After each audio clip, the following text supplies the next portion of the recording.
Right off the top at 5:30, deep staffing cuts will take a toll on Florida's national parks and wildlife refuge. It's all part of President Donald Trump's plan to shrink the size of the federal government. Good evening and thank you for joining us. I'm Naja Sherman. And I'm Elliot Rodriguez. Jim Barry is off tonight. CBS News Mommy's Chelsea Jones went to the Everglades to see how the impact is already being felt. She joins us live with more. Chelsea? Yeah, well, Elliot and Naja, when you come here to the Everglades, it's the views that really captivate you. The animals. I even have a friend, a little gator behind me. This is what people come to see. And an endangered species expert tells me we are in what scientists call an extinction crisis. And we are at risk, they say, of losing more than 1 million species in the coming decades. And he says these budget cuts won't help that. For some animals at Everglades National Park, it was lunchtime. For this alligator, it was simply time for an afternoon swim. The sights and sounds of wildlife is exactly what people like Deb Farrington come here to see. To see the different animals, the birds, and the gators. They were kind of cool. But many are wondering how federal cuts will impact the way they get to experience nature. It's a little bit concerning. I definitely want to be able to still do it. You know, we got to make sure that we've got a voice when it comes to the national parks.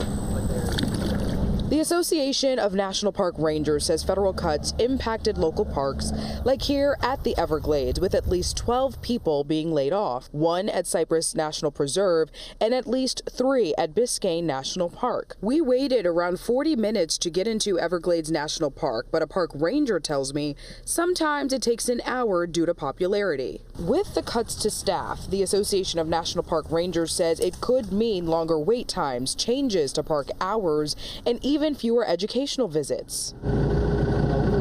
Crystal River National Refuge, north of Tampa, lost a quarter of its staff, says Noah Greenwald, Executive Director for Endangered Species for Biological Diversity. 2 of 8 people who make sure that visitors to see the manatees are safe and also help rescue manatees when they're injured. He says these staff reductions will come with a cost. I think we're going to see species head towards extinction. We're going to see our parks not get the care that they need. We're going to see people put in dangerous situations.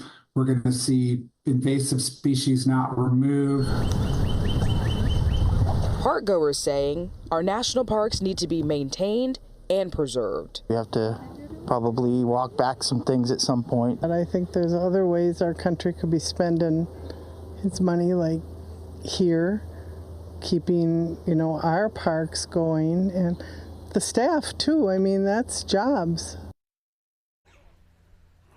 Now, despite the reduction in staffing, the National Park Service says they are hiring seasonal workers to find innovative ways to maintain the visitor experience, but also its workforce. We are live at Everglades National Park. I'm Chelsea Jones, CBS News, Miami.